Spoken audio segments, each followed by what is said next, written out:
Kemudian pada bab selanjutnya yakni integrasi nasional. Apa itu integrasi nasional?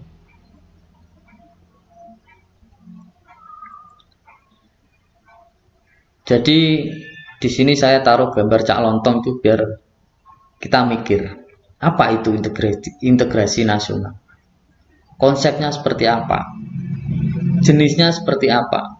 Sejarahnya bagaimana? Sumbernya, tantangan dan urgensinya bagaimana? Di mikir. Dalam kesempatan kali ini saya mengajak Anda untuk berpikir. Jadi apa itu integrasi nasional? Suatu negara atau bangsa membutuhkan persatuan untuk bangsanya yang dinamakan integrasi nasional. Dapat dikatakan bahwa sebuah negara bangsa yang mampu membangun integrasi nasionalnya akan memperkokoh rasa persatuan dan kesatuan bangsa-bangsa yang ada di dalamnya. Integrasi nasional merupakan salah satu faktor atau salah satu tolok ukur persatuan dan kesatuan bangsa.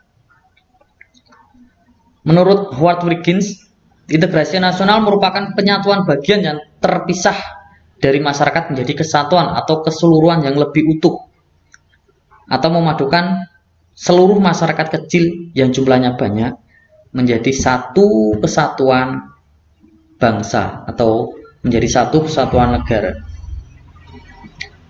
Apa konsepnya? Konsepnya apa itu? Integrasi nasional.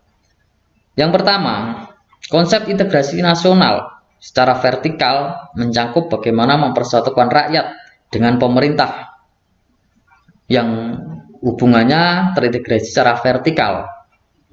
Konsep ini juga mencakup bagaimana menyatukan pemerintah pusat dengan pemerintah daerah. Kemudian yang kedua ada konsep integrasi nasional secara horizontal, mencakup bagaimana menyatukan rakyat Indonesia yang tingkat kemajuannya cukup tinggi. Bagaimana membangun identitas kebangsaan yang sama meski masyarakat memiliki jati diri, golongan, agama, etnis, dan lain-lain yang berbeda dan beragam. Itulah konsep integrasi nasional. Ada dua, yakni vertikal dan konsep horizontal. Kemudian jenisnya. Ada beberapa jenis integrasi nasional. Yang pertama adalah integrasi bangsa. Integrasi bangsa menuju pada proses penyatuan berbagai kelompok budaya dan sosial dalam satu wilayah kesatuan dan dalam suatu pembentukan identitas nasional. Misalnya dengan penyatuan wilayah Indonesia secara utuh.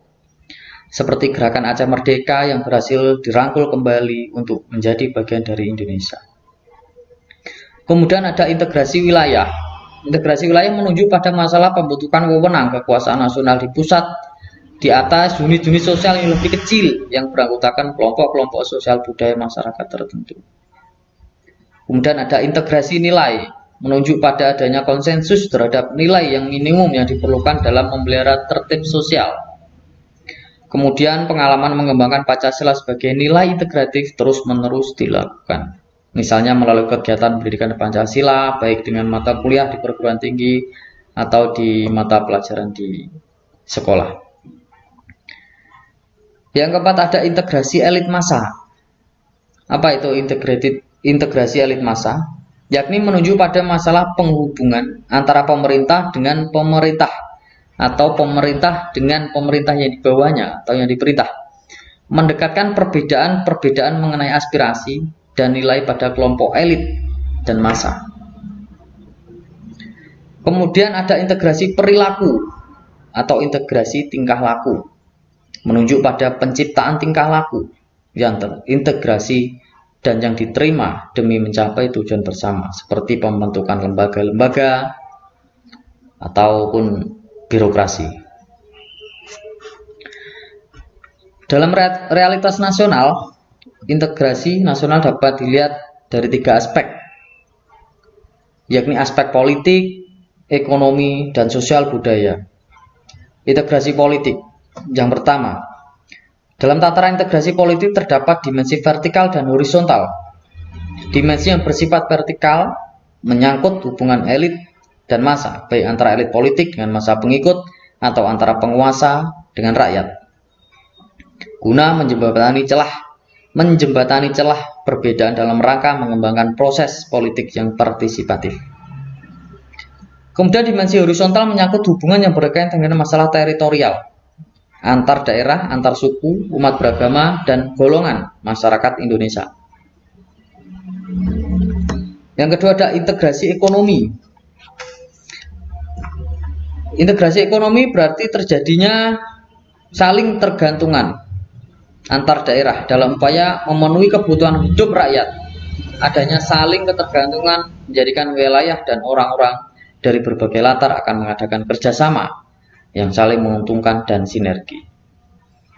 Dan yang ketiga ada integrasi sosial budaya.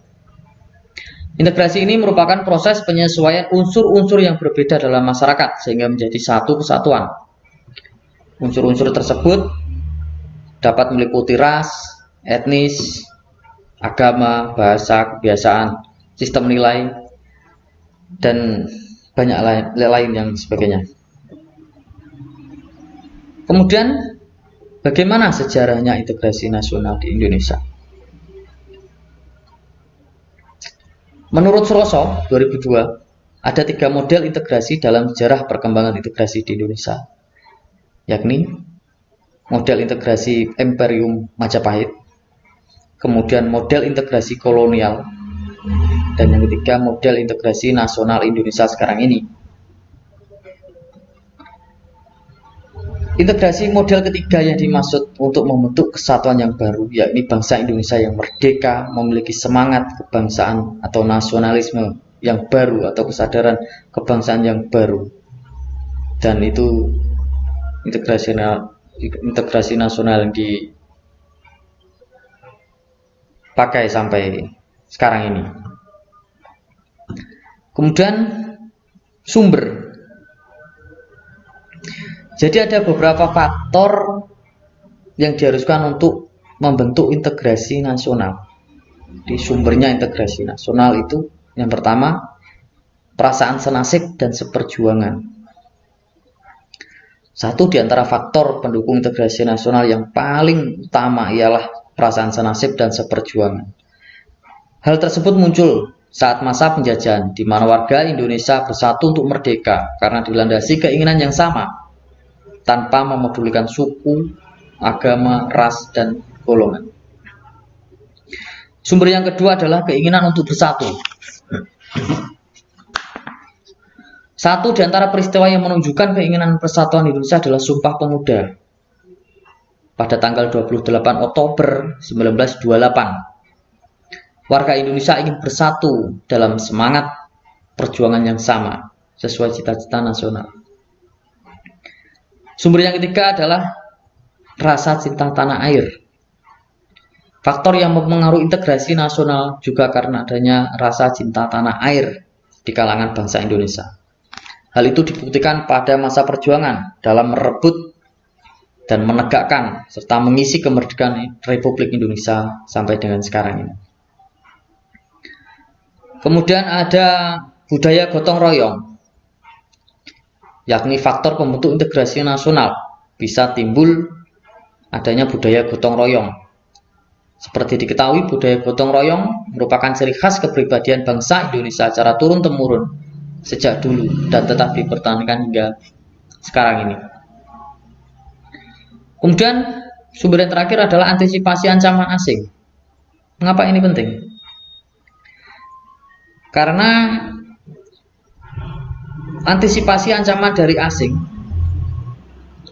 itu sangat dapat mengganggu ketahanan, kestabilan, dan juga kesejahteraan negara atau bangsa Indonesia. Bentuk ancaman dari luar tersebut bisa berupa pengambilan wilayah atau pulau. Dan yang terakhir kemarin adalah di Kepulauan Natuna, itu terjadi sengketa pulau dan akhirnya bisa direbut kembali oleh Indonesia.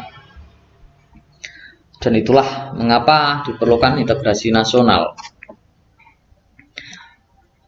Dan kemudian tantangan yang kita hadapi itu apa? Tantangan integrasi nasional. Menurut sumber, ini ada lima tantangan yang membuat integrasi nasional di Indonesia itu harus diusahakan sebaik mungkin, semaksimal mungkin. Yang pertama adalah masyarakat Indonesia itu beraneka ragam, mulai macam-macam kelompok, suku, agama, ras, dan golongan lainnya.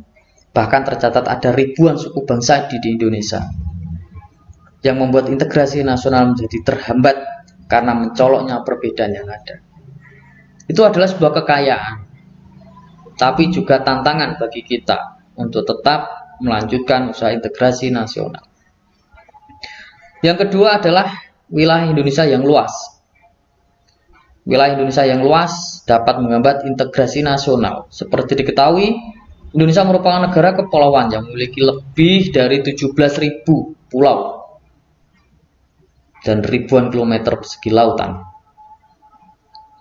Tatan yang ketiga adalah kuatnya paham etnosentrisme atau fanatisme. Fanatisme suku bangsa yang mempersepsikan kebudayaan yang dimiliki lebih baik dari kebudayaan lainnya. Hal ini membuat tiap suku bangsa Indonesia menganggap bahwa budayanya lebih baik dari suku lain. Kondisi tersebut bisa menjadi ancaman integrasi nasional. Yang keempat adalah belum meratanya pembangunan. Dengan wilayah Indonesia yang begitu luas, tantangan dalam melakukan integrasi nasional adalah adanya ketimpangan pembangunan. Di daerah di Pulau Jawa dan Indonesia bagian barat mungkin cenderung lebih maju pembangunannya daripada wilayah Indonesia Timur seperti Papua, Sulawesi, dan Nusa Tenggara. Hal tersebut dapat menimbulkan rasa tidak puas bagi sebagian pihak yang mengancam integrasi nasional kita. Kemudian yang terakhir ada budaya asing yang mulai tergerus. Maksud saya budaya asli mulai tergerus. Mulai tergerusnya budaya asli Indonesia juga bisa menghambat integrasi nasional. Lemahnya nilai-nilai budaya bangsa terjadi akibat kuatnya pengaruh budaya asing yang tidak sesuai dengan kepribadian bangsa, baik melewati kontak langsung maupun tidak langsung. Kemudian ketika ada tantangan, apa yang harus kita lakukan? Strategi apa yang dilakukan oleh negara ini untuk menghadapi tantangan-tantangan tersebut? Dalam buku dijelaskan ada 10 strategi yang dilakukan. Jadi pertama, memperkuat nilai bersama, membangun fasilitas, menciptakan musuh bersama, memperkokoh lembaga politik, membuat organisasi untuk bersama, menciptakan ketergantungan ekonomi antar kelompok, mewujudkan kepemimpinan yang kuat, menghapuskan identitas lokal, membaurkan antar tradisi dan budaya lokal, dan menguatkan identitas nasional.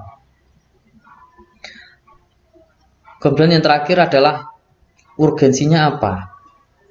Urgensi integrasi nasional. Integrasi nasional sangat diperlukan guna membangkitkan kesadaran akan identitas bersama, menguatkan identitas nasional, dan membangun persatuan bangsa. Integrasi masyarakat merupakan suatu yang sangat dibutuhkan untuk membangun kejayaan bangsa dan negara, sehingga perlu senantiasa diupayakan. Kegagalan dalam mewujudkan integrasi masyarakat berarti kegagalan untuk membangun kejayaan nasional, bahkan dapat mengancam kelangsungan hidup bangsa dan negara. Itulah sedikit materi yang bisa saya sampaikan pada kesempatan kali ini. Sampai di sini pertemuan kita kali ini. Pada kuliah ini ada tugas yang harus dikerjakan dan dikumpulkan sampai batasnya nanti dikumpulkan sebelum UTS. Nanti untuk materi-materi selain yang saya sampaikan bisa dipelajari di Spada sudah ada materinya, sudah saya upload, bisa dipelajari sendiri. Kemudian ada soal-soal, bisa berbagi atau sharing dengan mahasiswa-mahasiswa yang lain. Kemudian ada salah kata dari saya mohon maaf yang sebesar-besarnya. Saya akhiri. Assalamualaikum warahmatullahi wabarakatuh. Salam sejahtera. Selamat belajar Indonesia.